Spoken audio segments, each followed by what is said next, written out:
জাইদ ইবনে সানা ওমর ফারুককে বলেন, হে ওমর, তুমি আমাকে চিনো না? আমি ইহুদিদের পাদ্রী।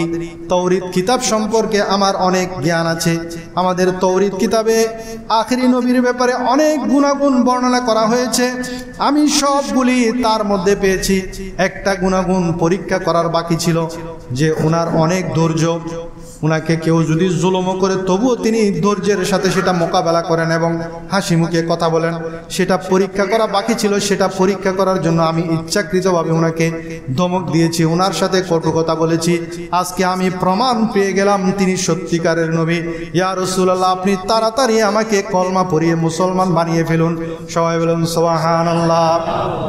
তো ইসলামের সৌন্দর্য দেখে যুগে যুগে মানুষ ইসলামের ছায়া তুলে এসেছেন। এখন এই মুসলমানদের আচরণ দেখে মানুষ আরো ইসলাম থেকে পালিয়ে যাচ্ছে।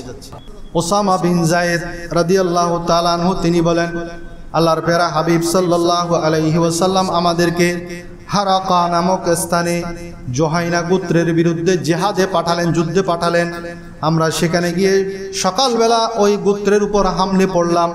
তখন একজন লোককে আমি এবং আরেকজন আনসার সাহাবী ধরে ফেললাম। ধরার সাথে সাথে সে বলল, লা ইলাহা ইল্লাল্লাহ। লা ইলাহা ইল্লাল্লাহ যখন বলল, ওই আনসার সাহাবী বলেন, সে তো মুসলমান, তাকে ছেড়ে দাও। কিন্তু ওসামা বিন যায়েদ বলেন, আমার মনে হয় সে আমাদের হাত থেকে বাঁচার জন্য মিথ্যা মিথ্যা কলমা পড়ছে বলে আমি তাকে তীরের আঘাতে হত্যা করে ফেললাম। এই ঘটনা আমার নবীর কাছে যখন আসলো, আমার নবীজি হযরত ওসামা বিন যায়েদ রাদিয়াল্লাহু তাআলা আনহুকে জিজ্ঞেস করলেন, হে ওসামা, সেই ব্যক্তি লা ইলাহা ইল্লাল্লাহ পড়ার পরেও কি তুমি তাকে হত্যা করেছো? হযরত ওসামা বিন যায়েদ নিজের ওজর বলছেন, ইয়া রাসূলুল্লাহ, আমার মনে হচ্ছিল সে নিজেকে বাঁচানোর জন্য লা ইলাহা ইল্লাল্লাহ বলেছে। আমার নবী আবার বলছেন, সে লা ইলাহা ইল্লাল্লাহ বলেছে, এরপরও তুমি তাকে হত্যা করলে?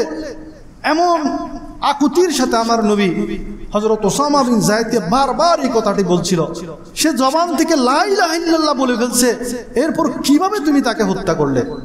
তখন ওসামা বিন যায়েদ নিজে নিজে আফসোস করতেন, হাই, আমি যদি আজ মুসলমান না হতাম তাহলে এই জেহাদে আমি যেতাম না, তাহলে আমার দ্বারা এই ধরনের হত্যাকাণ্ড হতো না।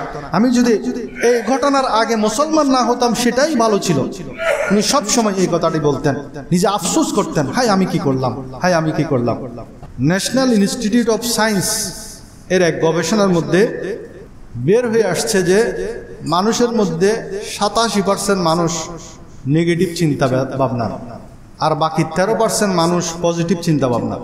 নবী করিম সাল্লাল্লাহু আলাইহি ওয়াসাল্লাম নেগেটিভ চিন্তা দূর করার জন্য সাহাবায়ে কেরামকে প্রশিক্ষণ দিয়েছেন। পজিটিভ কিভাবে হওয়া যায় সেটা নবী করিম সাল্লাল্লাহু আলাইহি ওয়াসাল্লাম শিক্ষা দিয়েছেন। হাদিস শরীফের মধ্যে 4টি এমন হাদিস আছে যে হাদিসগুলা যদি আমরা আমাদের জীবনে ফুটিয়ে তুলতে পারি তাহলে আমাদের প্রত্যেকের জীবনে ইসলামের সৌন্দর্য প্রস্ফুটিত হবে। এই ধরনের হারাম বিষয়সমূহ সুস্পষ্ট, তদ্রূপ হালালগুলোও সুস্পষ্ট। তো হালাল এবং হারামের মাঝে এমন কিছু সন্দেহজনক জিনিস আছে। আল্লাহর প্যারা হাবিব বলছেন, কেউ যদি এই সন্দেহজনক বিষয়সমূহ থেকে বেঁচে থাকে তাহলে সে তার দ্বীনকে রক্ষা করল। তো সন্দেহজনক জিনিস কি সেটা আমি একটা উদাহরণ দিলে আপনারা বুঝতে পারবেন। যেমন আমরা কোরবানির সময় গরু জবাই করি, গরুটা হালাল না, কিন্তু গরুর মধ্যে এমন কিছু জিনিস আছে, অংশ আছে যেটা হারাম। হাদিস শরীফের মধ্যে 7টা অংশের কথা বলা হয়েছে। এই 7টা অংশ ব্যতীত ওলামায়ে কেরাম এটার উপর কিয়াস করে আরো কিছু অংশকে তারা নাজায়েজ বলেছেন। যেমন আমরা যে ভাড়াল খাই, হাদিস শরীফের মধ্যে প্রস্রাবের থলিকে আল্লাহর প্যারা হাবিব হারাম বলেছেন, কিন্তু ওই যে পায়খানার থলি যেটা সেটাকে হারাম বলেন নাই। আজকে থেকে চেষ্টা করেন যে আমি আজকে থেকে কোনো বেহুদা কাজ করব না, কোনো বেহুদা কথা বলবো না, ঘরে বাইরে যে কোনো জায়গায়। তাহলে দেখবেন আপনি যদি অভদ্র হন, কেউ যদি আপনাকে অভদ্র বলে, কিছুদিন প্র্যাকটিস করেন এই আমলটি, অল্প দিনের মধ্যেই আপনি সমাজের মধ্যে ভদ্র মানুষে পরিণত হয়ে যাবে। আলহামদুলিল্লাহ নাহমাদুহু ওয়া নাস্তাঈনুহু ونستغفره ونؤمن به ونتوكل عليه ونعوذ بالله من شرور أنفسنا ومن سيئات أعمالنا من يهده الله فلا مضل له ومن يضلله فلا هادي له ونشهد أن لا إله إلا الله وحده لا شريك له ونشهد أن سيدنا ونبينا وحبيبنا ومولانا محمدا عبده ورسوله الذي أرسله بالحق بشيرا ونذيرا وداعيا إلى الله بإذنه وسراجا منيرا قال الله تعالى عز وجل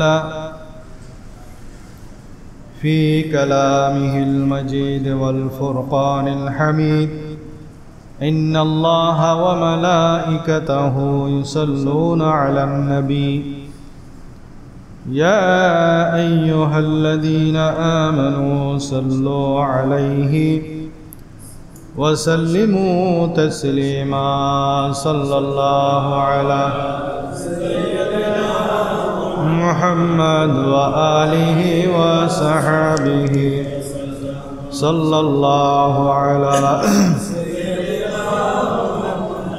وآله وصحبه صلى الله على سيدنا وآله وصحبه أعوذ بالله من الشيطان الرجيم بسم الله الرحمن الرحيم يا أيها الذين آمنوا اجتنبوا كثيرا من الظن إن بعد الظن إثم صدق الله مولانا العظيم وصدق رسوله النبي الكريم ونحن على ذلك لمن الشاهدين والشاكرين والحمد لله رب العالمين ربي صل وسلم وبارك عليه الحمد لله আজকে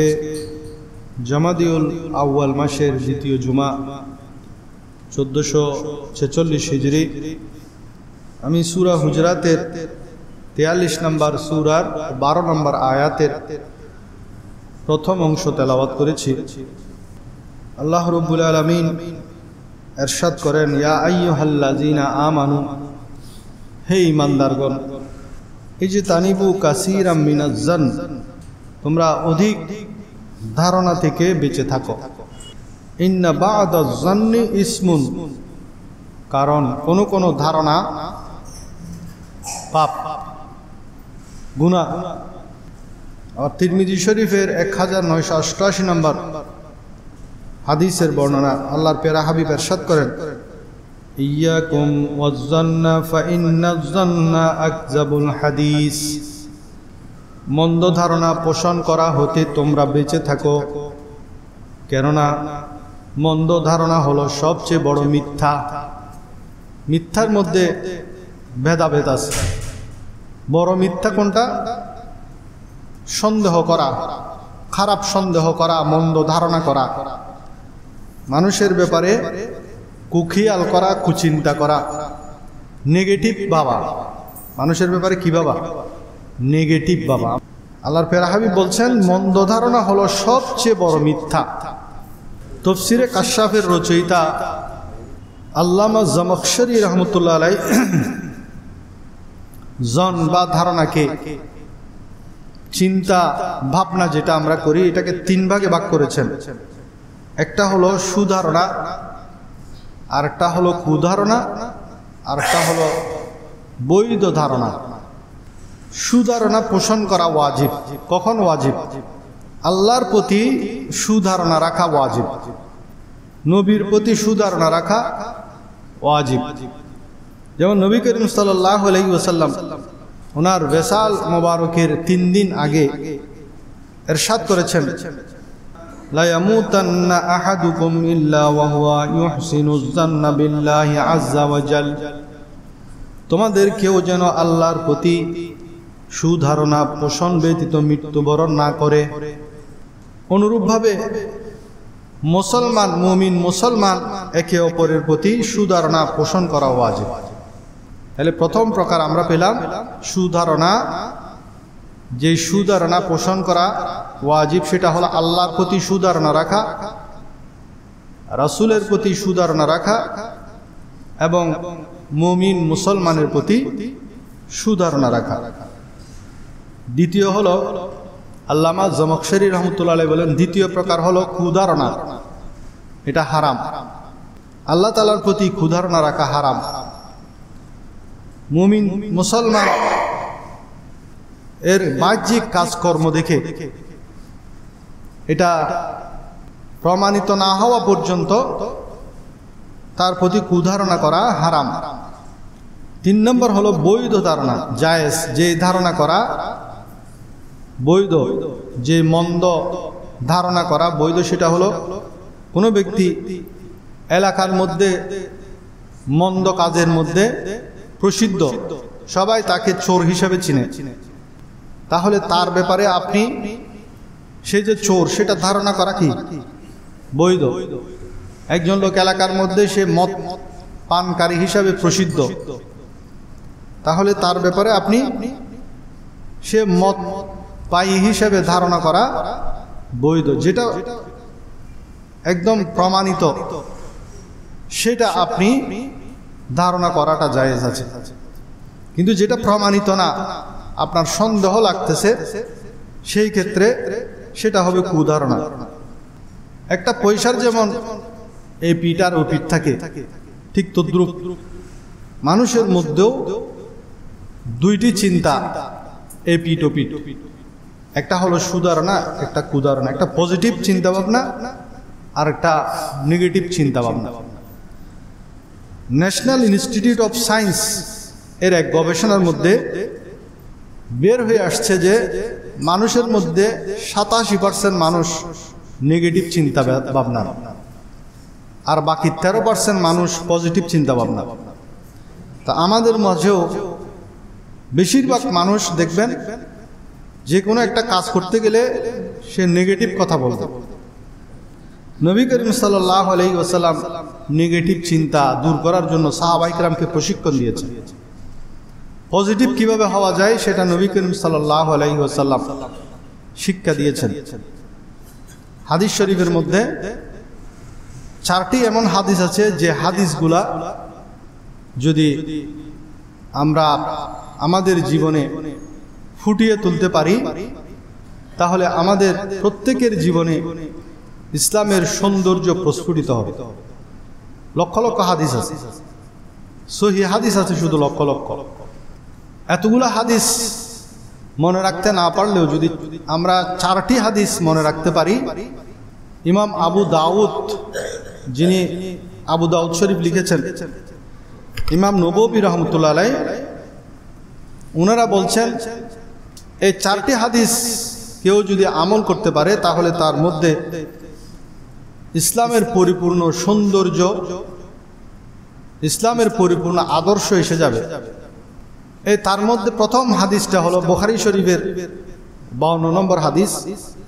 নবী করিম সাল্লাল্লাহু আলাইহি ওয়াসাল্লাম ইরশাদ করেন, আল হালালু বায়্যিনুন ওয়াল হারামু বায়্যিন ওয়া বাইনাহুমা মুশাব্বাহাতুন লা ইয়ালামুহা কাসীরুম মিনান নাস। হালাল দ্রব্য স্পষ্ট, হারাম সমূহ স্পষ্ট, আর এই দুইয়ের মাঝে এমন কিছু সন্দেহজনক বিষয় আছে যা অনেকেই জানে না। যে ব্যক্তি সেই সন্দেহজনক বিষয়সমূহ থেকে বেঁচে থাকবে সে তার দ্বীন এবং মর্যাদা রক্ষা করতে পারবে। হারাম যেটা সেটা সুস্পষ্টভাবে কোরআন হাদিসের মধ্যে আছে। মদ খাওয়া হারাম, জেনা করা হারাম, শুয়োরের মাংস খাওয়া হারাম, মৃত প্রাণীর মাংস খাওয়া হারাম, রক্ত খাওয়া হারাম, এই ধরনের হারাম বিষয়সমূহ সুস্পষ্ট, তদ্রুপ হালালগুলোও সুস্পষ্ট। তো হালাল এবং হারামের মাঝে এমন কিছু সন্দেহজনক জিনিস আছে, আল্লাহর প্যারা হাবিব বলছেন কেউ যদি এই সন্দেহজনক বিষয়সমূহ থেকে বেঁচে থাকে তাহলে সে তার দ্বীনকে রক্ষা করল। তো সন্দেহজনক জিনিস কি সেটা আমি একটা উদাহরণ দিলে আপনারা বুঝতে পারবেন। যেমন আমরা কোরবানির সময় গরু জবাই করি, গরুটা হালাল না, কিন্তু গরুর মধ্যে এমন কিছু জিনিস আছে, অংশ আছে যেটা হারাম। হাদিস শরীফের মধ্যে 7টা অংশের কথা বলা হয়েছে। এই 7টা অংশ ব্যতীত ওলামায়ে কেরাম এটার উপর কিয়াস করে আরো কিছু অংশকে তারা নাজায়েজ বলেছেন। যেমন আমরা যে ভারাল খাই, হাদিস শরীফের মধ্যে প্রস্রাবের থলিকে আল্লাহর প্যারা হাবিব হারাম বলেছেন, কিন্তু ওই যে পায়খানার থলি যেটা সেটাকে হারাম বলেন নাই। কিন্তু ওলামায়ে কেরাম বলছেন প্রস্রাবের থলি যদি নাপাক হয় তাহলে পায়খানার থলি তারও বেশি নাপাক হওয়ার কথা, সেজন্য ওটার উপর কিয়াস করে পায়খানার থলিকেও কি বলেছেন সন্দেহজনক জিনিস সেটা খেতে নিষেধ করেছেন। কিন্তু অনেকে বলছেন না, যেহেতু হাদিস শরীফে স্পেসিফিক 7টা অঙ্গের কথা বলেছেন, আমি এই 7টা অঙ্গ খাবো না, বাকি সব খেয়ে ফেলবো। পায়খানার থলিও খাবো, ভিতরে পায়খানা আছে সেগুলোও খাবো। এগুলো হলো সন্দেহজনক জিনিস। একটা উদাহরণ দিলাম আমি, সেরকম অনেক সন্দেহজনক জিনিস আছে। আল্লাহর প্যারা হাবিব বলছেন যে ব্যক্তি এই সন্দেহজনক বিষয়সমূহ থেকে পরহেজ করবে, নিজেকে নিজে বাঁচিয়ে রাখবে, সে তার দ্বীন এবং মর্যাদাকে রক্ষা করতে পারবে। আর যে সন্দেহজনক বিষয়সমূহে লিপ্ত হয়ে পড়ে, তার উদাহরণ সেই রাখালের নেই, যে রাখাল বাদশার সীমান্ত, একজন বাদশার একটা এরিয়া থাকে, সেই এরিয়ার মধ্যে পশু পাখি চড়ানো, সেখানে প্রবেশ করা নিষিদ্ধ থাকে। তো বাদশার এরিয়ার মধ্যে ঢুকা নিষিদ্ধ, কিন্তু একজন রাখাল তার ছাগল নিয়ে অথবা তার বকরি নিয়ে ওই বাদশার এরিয়ার কাছে কাছে সেগুলোকে কি করতেছেন, চড়াচ্ছে। আরো বিশাল চারণভূমি, সেখানে না চড়িয়ে সেই নিষিদ্ধ এরিয়ার একদম বর্ডারের মধ্যে গিয়ে সে তার পশুসমূহ কি করতেছে, চড়াচ্ছে। তো যার কারণে ওই পশুগুলা যে কোনো মুহূর্তে ওই নিষিদ্ধ এরিয়ার মধ্যে ঢুকে যেতে পারে না। আমার নবী বলছেন সেই রাখালের মতো যে সন্দেহজনক বিষয়সমূহের মধ্যে লিপ্ত হয়ে পড়ে, সেই রাখালের মতো যে বাদশার নিষিদ্ধ এরিয়ার আশেপাশে তার পশুসমূহ চড়ায়, কারণ সেটা হলো বিপজ্জনক এরিয়া। সেখানে সে যখন তার পশু চড়াবে, যে কোনো মুহূর্তে বেখেয়ালে হলেও তার পশু বাদশার এরিয়ার মধ্যে, নিষিদ্ধ এরিয়ার মধ্যে ঢুকে যেতে পারে এবং সেজন্য তার শাস্তি হতে পারে। আমার নবী বলছেন আল্লাহ তাআলারও একটা নিষিদ্ধ জমিনের মধ্যে নিষিদ্ধ এরিয়া আছে, সেগুলো হলো আল্লাহ যেসব বিষয় হারাম করেছেন, সেগুলা আল্লাহ যেসব বিষয় হারাম করেছেন সেগুলোর মধ্যে আমরা কি হতে পারবো না, লিপ্ত হতে পারবো না। সেটা হলো আল্লাহর নিষিদ্ধ এরিয়া, যেগুলো আল্লাহ আমাদের জন্য হারাম করেছেন। এরপর আল্লাহর প্যারা হাবিব বলেন আলা ওয়া ইন্না ফিল জাসাদি মুদগা, জেনে রাখো শরীরের মধ্যে একটি মাংসের টুকরা আছে। আমাদের প্রত্যেকের 3.5 হাত বডির মধ্যে একটা মাংসের টুকরা আছে। ইজা সালাহাত সালাহাল জাসাদু কুল্লাহ, এই মাংসের টুকরাটা যদি সঠিক থাকে তাহলে তার পুরা শরীরই সঠিক থাকবে।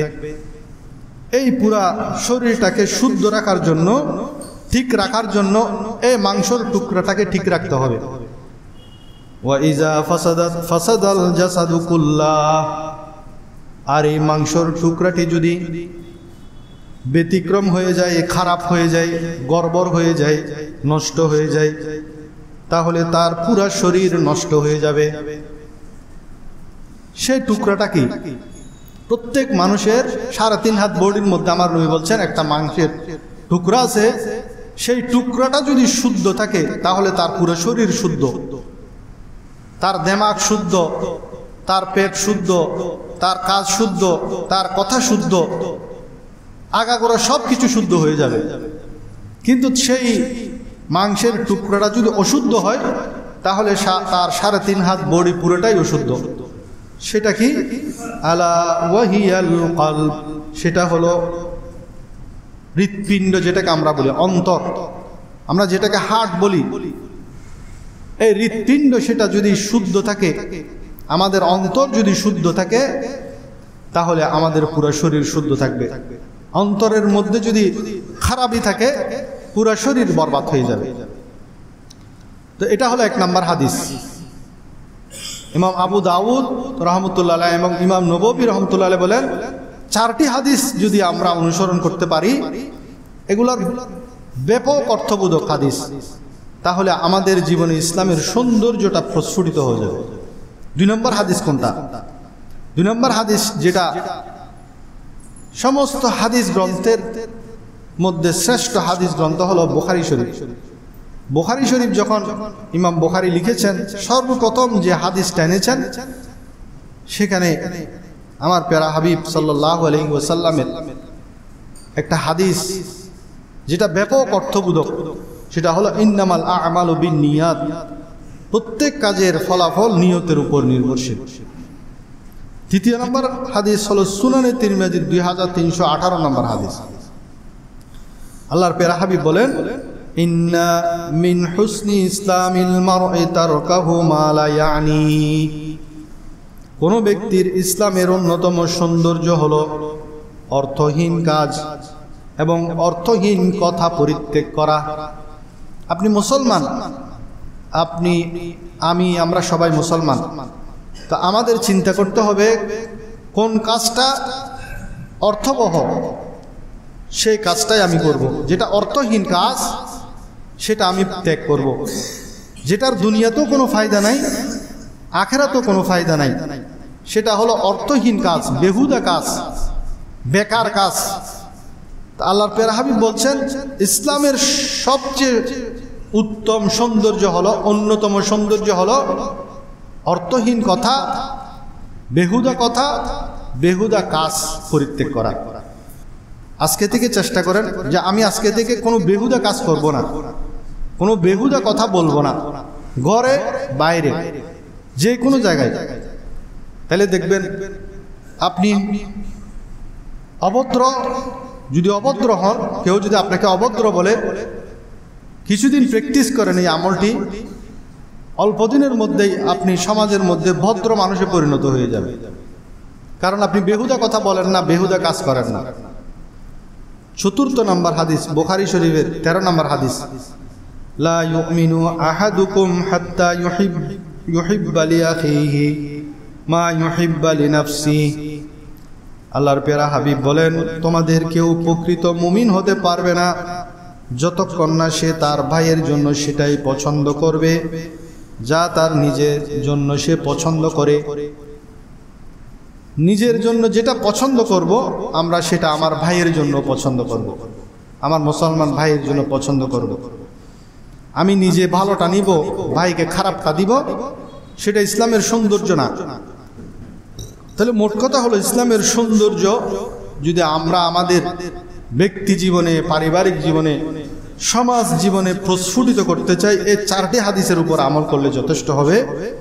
নাম্বার 1, হারামের সাথে সাথে সন্দেহজনক বিষয় থেকে বাঁচতে হবে, কলব পরিষ্কার করতে হবে।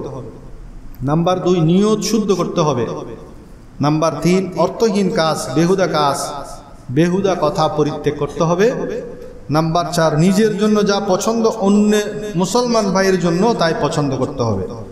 তো ইমাম মালিক এবং ইমাম নববী রহমতুল্লাহ আলাইহি বলেন, এই 4টি হাদিসের উপর যদি কেউ আমল করে, তাহলে তার মধ্যে ইসলামের পরিপূর্ণ সৌন্দর্যটা ফুটে উঠবে তার ভিতর। তো এখন এই 4টি হাদিসের মধ্যে প্রথম হাদিসের বিষয়টি হলো গুরুত্বপূর্ণ, তা হলো অন্তরকে পরিষ্কার করা। জিকিরের মাধ্যমে অন্তর পরিষ্কার হয়, আর অন্তর পরিষ্কার করতে হলে আমাদের সব সময় পজিটিভ চিন্তা করতে হবে। আমার বিষয় হলো আজকে পজিটিভ চিন্তা, নেগেটিভ চিন্তা থেকে বেঁচে থাকা। আমার নবীজি দুনিয়ার মধ্যে সবচেয়ে বড় পজিটিভ চিন্তা ভাবনার নবী ছিলেন। হিজরতের রাতে মক্কার কাফেররা আমার নবীর ঘর ঘেরাও করেছেন, অবরুদ্ধ করে রেখেছেন। আমার নবী হিজরত করবে, ঘর থেকে বের হলেই তারা তরবারি দিয়ে আঘাত করে নাউজুবিল্লাহ আমার নবীকে হত্যা করবে।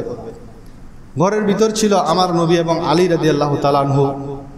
আল্লাহর প্যারা হাবিব হযরত আলী রাদিয়াল্লাহু তাআলা আনহুকে বলেন, ও আলী, আমি হিজরত করে যাব, আমার ঘরের মধ্যে এই মক্কার অমুক অমুক অমুক অমুকের আমানত আছে। আমার নবী আমানতদার ছিলেন, সেজন্য মক্কার কাফেরেরা তাদের টাকা পয়সা ব্যাংকের মধ্যে, তখন তো ব্যাংক ছিল না, বরং আমার নবীর কাছে আমানত রাখতেন। আল্লাহর প্যারা হাবিব সাল্লাল্লাহু আলাইহি ওয়াসাল্লাম জানেন যে সমস্ত লোকেরা আমার নবীর কাছে আমানত রেখেছেন তারাও আজকে বাহিরে তরবারি নিয়ে দাঁড়িয়ে আছে আমার নবীকে হত্যা করার জন্য। তীর নিয়ে দাঁড়িয়ে আছে, বল্লম নিয়ে দাঁড়িয়ে আছে আমার নবীকে নাউজুবিল্লাহ হত্যা করার জন্য। আল্লাহর প্যারা হাবিব আলী রাদিয়াল্লাহুকে বলেন, নাম ধরে ধরে বললেন যে অমুক অমুকের আমানত সমূহ আমার ঘরের মধ্যে আছে, তুমি আমানতগুলা তাদের কাছে পৌঁছিয়ে দিয়ে কালকে সকালে তুমি মদিনার দিকে রওনা দিবে। আমি এখন চলে যাব, কালকে সকালে তুমি মদিনায় যাবে, অমুক অমুকের আমানত সমূহ তুমি বুঝিয়ে দিবে। তো আমার নবী জানেন যাদের আমানত তিনি রেখেছেন তাদের অনেকে আমার নবীকে হত্যা করার জন্য ঘরের বাহিরে দাঁড়িয়ে আছেন। কিন্তু আল্লাহর প্যারা হাবিব সাল্লাল্লাহু আলাইহি ওয়াসাল্লাম কত বড় পজিটিভ চিন্তা ভাবনা ছিলেন সেটা এই ঘটনার মধ্যে প্রমাণিত হয়। সবাই বলেন সুবহানাল্লাহ। তেমনিভাবে আমার নবী যখন উহুদের ময়দানে আহত হলেন, যে শিরস্ত্রাণ ছিল, শিরস্ত্রাণের দুইটা করা আমার নবীর চোখের নিচে যে একটা হাড্ডি আছে, চোখের নিচে কেন যে হাড্ডির মধ্যে ঢুকে গেল, প্রচন্ড রক্তক্ষরণ হচ্ছিল। তখন নবী করিম সাল্লাল্লাহু আলাইহি ওয়াসাল্লাম সেই মুহূর্তেও আল্লাহর প্যারা হাবিব সাল্লাল্লাহু আলাইহি ওয়াসাল্লাম বদদুয়া করেননি। কাফেরদের বিরুদ্ধে বদদুয়া না করে আমার নবী বলেন, রব্বিগফির লিকওমি ফাইন্নাহুম লা ইয়ালামুন। হে আমার পালনকর্তা, আপনি আমার জাতিকে ধ্বংস করবেন না, তারা আমাকে কষ্ট দিয়েছে। ইয়া রব্বাল আলামিন, আপনি তাদেরকে ধ্বংস করবেন না, বরং আপনি তাদেরকে ক্ষমা করুন। কেননা তারা আমাকে চিনতে পারে নাই, আমার জাতি আমাকে চিনে নাই, আমার সম্পর্কে তাদের ধারণা নাই। তারা যে আমার উপর আক্রমণ করলে আপনি যে তাদের উপর আযাব নাজিল করবেন সেটা তাদের ধারণা নাই, সেজন্য তারা আমাকে আহত করেছে। হে আল্লাহ, আপনি বরং তাদেরকে ক্ষমা করে দেন। কেমন পজিটিভ চিন্তা আপনার হলে এরকম মারাত্মকভাবে জখম করার পরও যে আমার নবীর জবান থেকে সেই জাতির জন্য দোয়া বের হয়। আয়েশা সিদ্দিকা রাদিয়াল্লাহু তাআলা আনহা আমার নবীকে প্রশ্ন করেন, ইয়া রাসূলুল্লাহ, আপনার জীবনে উহুদের ময়দানের সেই বিভীষিকাময় দিনের চাইতেও কোনো বিভীষিকাময় দিন আছে কিনা? আমার নবী বলেন, হ্যাঁ, উহুদের ময়দানের চাইতেও বিভীষিকাময় দিন ছিল তায়েফের ঘটনা। তায়েফের এলাকার মধ্যে আমি যখন ইসলামের দাওয়াত নিয়ে গিয়েছিলাম, সেই তায়েফবাসী আমাকে বিভিন্নভাবে আহত করেছে। ছোট ছোট বাচ্চারা আমাকে পাথর নিক্ষেপ করেছে, পাথরের আঘাতে আঘাতে আমি রক্তাক্ত হয়ে গেছি, আমার দুইটা জুতা রক্তে ভরে গিয়েছিল। এমন অবস্থায়ও ফেরেশতারা এসে, পাহাড়ের দায়িত্বে নিয়োজিত ফেরেশতারা এসে আমার কাছে অনুমতি চাইল, ইয়া রাসূলুল্লাহ, আপনি অনুমতি দিন। আপনি যদি অনুমতি দেন তাহলে আমরা দুইটা পাহাড়ের মাঝখানে তায়েফবাসীদেরকে দুই পাহাড়ের চাপার মধ্যে দিয়ে তাদেরকে ধ্বংস করে দেব। কিন্তু আমার নবী বলেন, নয় নয়, আমি তো তাদেরকে ধ্বংস করতে আসি নাই, বরং আমি হেদায়েতের বাণী নিয়ে এসেছি, ইসলামের শান্তির বাণী নিয়ে এসেছি। আমি যদি আজকে তাদের ধ্বংসের জন্য বদদুয়া করি, ধ্বংসের জন্য অনুমতি দিই, তাহলে আমি কার কাছে ইসলাম প্রচার করব? আমি তো ইসলাম প্রচার করতে এসেছি, আমি তো তাদেরকে ধ্বংস করার জন্য আসি নাই। তারা যদি আজকে ইসলাম কবুল নাও করে, তাদের সন্তানেরা কবুল করবে, তাদের নাতিপতিরা কবুল করবে, এই আশা আমি ব্যক্ত করছি। আমার নবী তবুও তাদের বিরুদ্ধে বদদুয়া করেন নাই, পাহাড়ের ফেরেশতাদেরকে অনুমতি দেন নাই তাদেরকে ধ্বংস করার জন্য। সবাই বলেন সুবহানাল্লাহ। কত বড় পজিটিভ চিন্তা ভাবনার হলে আল্লাহর প্যারা হাবিব এমন উদারতা দেখাতে পারেন। এটা মূলত আমরা মুসলমান যারা, আমাদের জন্য শিক্ষা। প্রতিটা ক্ষেত্রে আমাদের পজিটিভ হতে হবে, শত্রুর বিরুদ্ধেও আমরা প্রতিশোধ পরায়ণ হব না। এটাই হলো ইসলামের শিক্ষা, এটাই হলো ইসলামের সৌন্দর্য। আল্লাহর প্যারা হাবিব নবীর কথা কাজ সব কিছুতেই পজিটিভ চিন্তার প্রকাশ পায়। যেমন যায়েদ বিন সানা নামক এক ইহুদি, সেই ইহুদি পাদ্রী ছিল, ওমর রাদিয়াল্লাহু তাআলা আনহু তাকে চিনে না। সেই ইহুদি আমার নবীর কাছে কিছু জিনিস পেত, পাওনাদার ছিল। তো সেই ওই পাওনাটা যেদিন পরিশোধ করবেন আমার নবীজি, তার 3 দিন বা 4 দিন আগে, 3 দিন 4 দিন আগে আমার নবীর কাছে এসে গেলেন।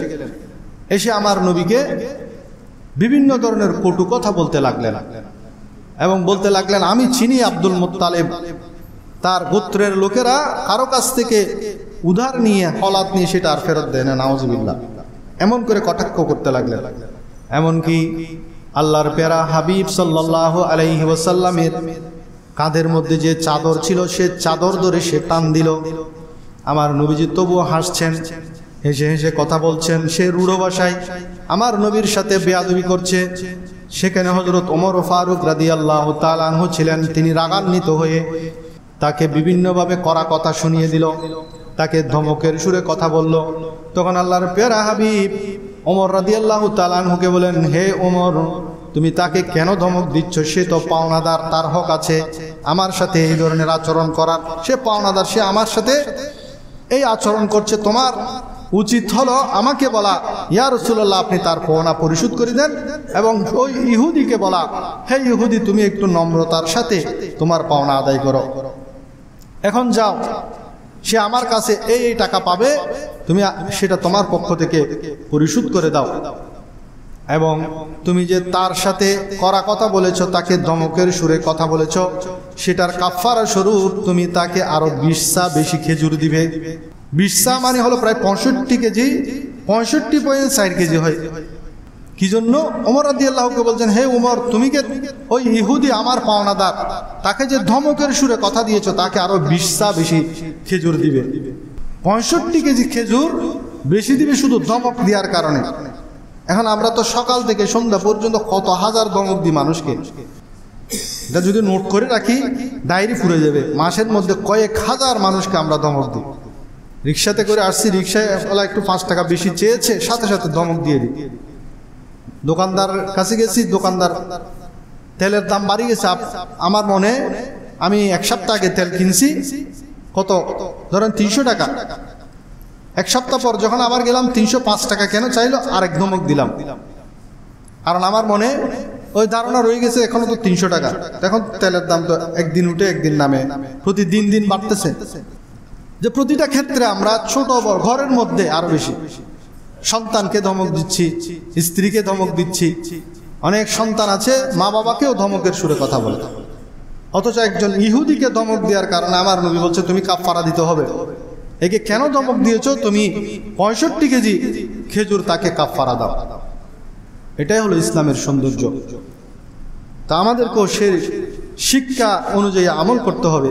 তো যায়েদ ইবনে সানা, যিনি ইহুদিদের পাদ্রী ছিলেন, আমার নবীর জবান থেকে এত সুন্দর কথা শুনে যায়েদ ইবনে সানা ওমর ফারুককে বলেন, হে ওমর, তুমি আমাকে চিনো না? আমি ইহুদিদের পাদ্রী। তৌরিত কিতাব সম্পর্কে আমার অনেক জ্ঞান আছে। আমাদের তৌরিত কিতাবে আখিরি নবীর ব্যাপারে অনেক গুণাগুণ বর্ণনা করা হয়েছে। আমি সবগুলি তার মধ্যে পেয়েছি। একটা গুণাগুণ পরীক্ষা করার বাকি ছিল, যে ওনার অনেক ধৈর্য। উনাকে কেউ যদি জুলুমও করে, তবুও তিনি ধৈর্যের সাথে সেটা মোকাবেলা করেন এবং হাসি মুখে কথা বলেন। সেটা পরীক্ষা করা বাকি ছিল। সেটা পরীক্ষা করার জন্য আমি ইচ্ছাকৃতভাবে ওনাকে ধমক দিয়েছি, ওনার সাথে কটু কথা বলেছি। আজকে আমি প্রমাণ পেয়ে গেলাম তিনি সত্যিকারের নবী। ইয়া রাসূলুল্লাহ, আপনি তাড়াতাড়ি আমাকে কলমা পড়িয়ে মুসলমান বানিয়ে ফেলুন। সবাই বলুন সুবহানাল্লাহ। সে যায়েদ ইবনে সানা সেই দিনে আমার নবীর হাতে হাত রেখে ইসলামের বায়াত গ্রহণ করলেন। সবাই বলুন সুবহানাল্লাহ। তো ইসলামের সৌন্দর্য দেখে যুগে যুগে মানুষ ইসলামের ছায়া তলে এসেছেন। এখন এই মুসলমানদের আচরণ দেখে মানুষ আরো ইসলাম থেকে পালিয়ে যাচ্ছে। কারণ আমাদের মধ্যে ইসলামের সৌন্দর্য বলতে কিছু নেই। নবী করিম সাল্লাল্লাহু আলাইহি ওয়াসাল্লাম ইসলামের সৌন্দর্যকে বাড়ানোর জন্য সুধারণা পোষণ করার কি করেছেন? বিভিন্ন ধরনের আমাদেরকে উপায় বলেছেন। তার মধ্যে একটি হলো যে কোনো কথা শোনার সাথে সাথে সেটাকে পজিটিভলি গ্রহণ করা। পূর্বের সলফে সালিহিন যারা ছিলেন তাদের মধ্যেও সেটা কি ছিল, অভ্যাস ছিল। ওমর ফারুক রাদিয়াল্লাহু তাআলা আনহু বলেন, ওয়ালা তাজুন্নানা বিকালিমাতিন খরাজাত মিন আমরিন মুসলিম শাররান ওয়া আনতা তাজিদ লাহু ফি খাইরি মুহমালা। তোমার ভাইয়ের ভিতর থেকে যে কথা বের হয়েছে তাকে তুমি খারাপ অর্থে নিবে না, বরং কোনো কথা শোনা মাত্রই উত্তমভাবে নিবে। যেমন অনেক সময় আমরা কোনো কথা বললে সেটা স্লিপ অফ টাং যেটাকে বলা হয়, ভুলক্রমে খারাপ অর্থ বের হয়ে যায়। একটা দলিল দেওয়ার পর একটা ঘটনা বললে তাহলে বুঝে আসে আমি যে কথাটা বললাম সেটা আপনারা কেউ বুঝেন নাই, এখন আমি ঘটনা বললে তখন পানির মতো ক্লিয়ার হয়ে যাবে। অর্থাৎ কারো মুখ থেকে কোনো একটা কথা যদি বের হয়, ওমর রাদিয়াল্লাহু তাআলা আনহু বলেন তোমরা সেটা না বুঝলেও পজিটিভলি নিবে। তোমরা যদি বুঝতে তো সে আমাকে খারাপ বলতেছে, ওমর রাদিয়াল্লাহু বলল তবুও তোমরা সেটাকে পজিটিভলি নিবে। তো ইমাম শাফি রাহমাতুল্লাহ আলাইহি অসুস্থ হলে, উদাহরণটা শুনেন তাইলে বুঝতে পারবেন, উনি যখন অসুস্থ তখন উনাকে দেখার জন্য কয়েকজন লোক আসলেন। অসুস্থ হলে রুগী দেখতে যায় না? রুগী দেখা কি সুন্নত। ইমাম শাফি রাহমাতুল্লাহ আলাইহি যখন দেখতে আসলেন তখন ওই লোকদের মধ্যে একজন বলে দিল, দোয়ার ছলে বলে দিল, আল্লাহ আপনার দুর্বলতাকে শক্তিশালী করুন। অর্থাৎ উনি বলতে চাইছেন আল্লাহ আপনার দুর্বলতা দূর করে আপনাকে শক্তিশালী করুন। এখন উনি বলে ফেলছেন আল্লাহ আপনার দুর্বলতাকে শক্তিশালী করুন। তখন আরেকজন বললেন তুমি এটা কি বললে? উনার দুর্বলতা যদি শক্তিশালী হয় তাহলে তো উনি মারা যাবেন, উনি আরো দুর্বল হয়ে যাবেন, শেষ পর্যন্ত মারা যাবেন। তখন ইমাম শাফি রাহমাতুল্লাহ আলাইহি ইশারা করে বলছেন না না তুমি সেটা বলিও না। উনি যেটা বলছে আমি বুঝে নিয়েছি, স্লিপ অফ টাং হয়েছে। উনি বলতে চেয়েছেন, এখন ইমাম শাফি নিজেই ব্যাখ্যা দেন, উনি বলতে চেয়েছেন আমার দুর্বলতা যাতে আল্লাহ দূর করে দেন, আমি যাতে শক্তিশালী হয়ে যাই, আমি সেটাই মনে করি। যে বরং উনি যদি আমাকে গালাগালিও করতো তবুও আমি কিছু মনে করতাম না। এটাই ছিল সলফে সালেহিনদের আমল। তারা কারো মুখ থেকে কোনো একটা কথা যদি বের হয়ে যেত সেটাকে তারা পজিটিভলি নিত। আমাদেরকেও সেটা আমল করার চেষ্টা করতে হবে। সব সময় মনের মধ্যে সুধারণা তৈরি করতে হবে। সুধারণা তৈরি করার জন্য আরেকটি মাধ্যম হলো ওজর আপত্তি গ্রহণ করা, ওজর চিন্তা করা। মুহাম্মদ ইবনে সিরিন রাহমাতুল্লাহ আলাইহি বলেন, তুমি যদি তোমার মুসলিম ভাইয়ের মন্দ কিছু দেখতে পাও, মন্দ কিছু আঁচ করতে পারো, তাহলে তার ওজর গ্রহণ করো। যদি কোনো ওজর না পাও তবে বলো হয়তোবা তার ওজর আছে, সেজন্য সে এই কাজটি করতে পারে নাই। যেমন ধরেন একজন ভাই প্রতিদিন 5 ওয়াক্ত নামাজ মসজিদে পড়ে, সে এখন হঠাৎ করে মসজিদে আসছে না, 1 ওয়াক্ত 2 ওয়াক্ত, 1 দিন 2 দিন 3 দিন 1 সপ্তাহ 15 দিন আসে না। তখন আমি মনে মনে যদি চিন্তা করি সে আমার মনে হয় নামাজ পড়া ছেড়ে দিয়েছে, সে কি নাস্তিক হয়ে গেল নাকি? এগুলো হলো কুধারণা। তখন আমার সুধারণা বা ওজর, তার কি ওজর থাকতে পারে সেটা চিন্তা করতে বলতেছেন। হয়তো তিনি অসুস্থ, হয়তো তিনি হাসপাতালে এডমিট, হয়তো তার কোনো অসুখ হয়েছে বড় ধরনের, হয়তোবা তিনি কোথাও সফরে গেছেন, হয়তোবা তিনি ওমরাতে গেছেন। এই ধরনের ওজরগুলা, পজিটিভ ওজরগুলা চিন্তা করে তার ব্যাপারে সুধারণা পোষণ করা, কুধারণা থেকে বেঁচে থাকা। এভাবে আমাদের প্রত্যেকটা ক্ষেত্রে মানুষের ব্যাপারে সুধারণা পোষণ করতে হবে। তারপর মানুষের ঈমান এবং আকীদার ব্যাপারে সুধারণা পোষণ করতে হবে। তো ঈমান, আকীদা এগুলো হলো মানুষের মনের ভিতরের জিনিস, বাইরের জিনিস না। সে কি ঈমানদার না কাফের, সে আস্তিক না নাস্তিক, সেটা তো ভিতরে থাকবে, আমি বাইরে থেকে কেমনে বুঝবো?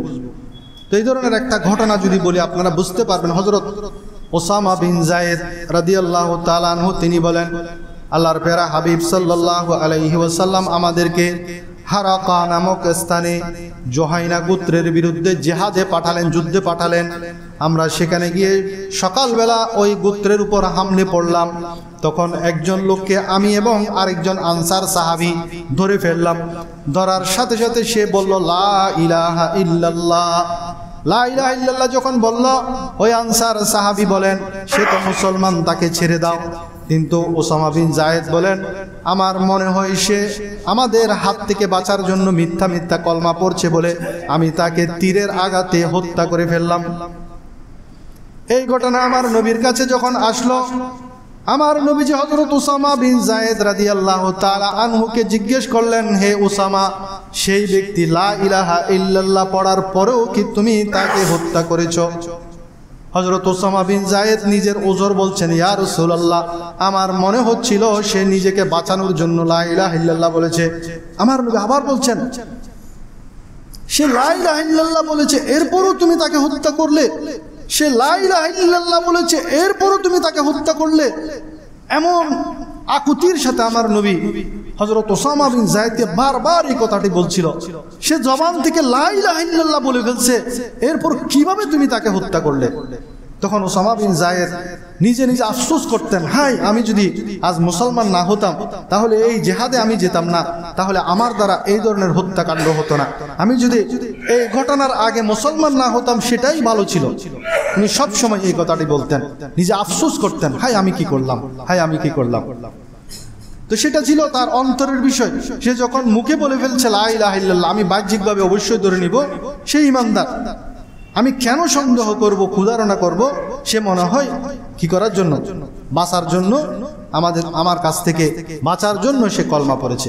সেজন্য ঈমানের ব্যাপারে, আকীদার ব্যাপারে, কারো অন্তরের বিষয় যেগুলা, সেগুলার ব্যাপারে ক্ষুধারণা পোষণ থেকে আমাদের বেঁচে থাকতে হবে। সালাতুন ইয়া রাসূলুল্লাহ আলাইকুম, সালামুন ইয়া হাবিবাল্লাহ।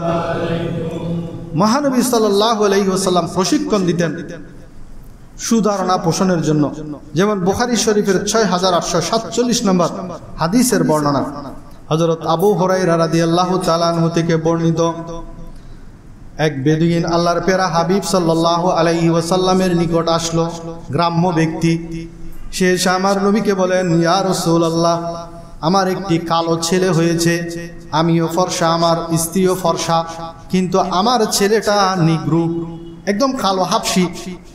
আমার নবী আর কোনো প্রশ্ন করেন না।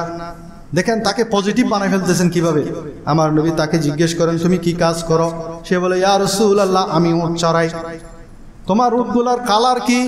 বলে, ইয়া রাসূলুল্লাহ, আমার উট সবগুলা লাল। আমার নবী বলেন, তোমার উটগুলা বাচ্চা দেয় যে সেগুলা কোন কালারের? বলে যে সেগুলা লাল। এরপর আমার নবী বলেন, তোমার এই লাল উটগুলা কি কখনো কালো বাচ্চা প্রসব করে না? লাল উটগুলা কি কখনো কালো বাচ্চা প্রসব করে? বলে যে হ্যাঁ, আমার একটা উট কালো বাচ্চা প্রসব করেছে। তখন আমার নবী তাকে বলেন, এই কালো বাচ্চাটা, তোমার উটনি সবগুলা লাল, কালো বাচ্চাটা কোত্থেকে আসলো?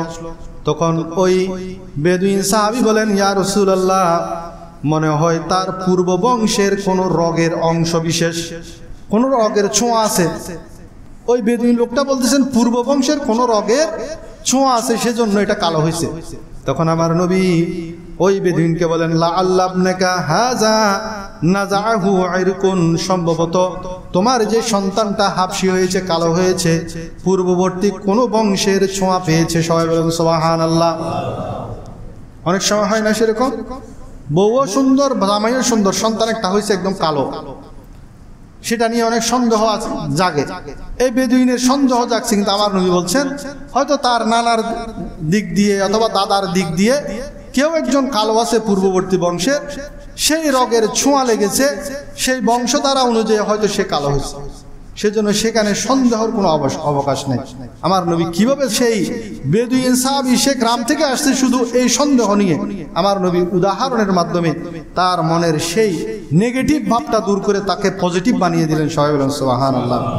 তেমনিভাবে মদ পানকারীর ব্যাপারে একটা ঘটনা, যেটা আমি আগেও একবার বলছিলাম, বুখারী শরীফের 6780 নম্বর হাদিস, এটা বলে আমি শেষ করে দিব।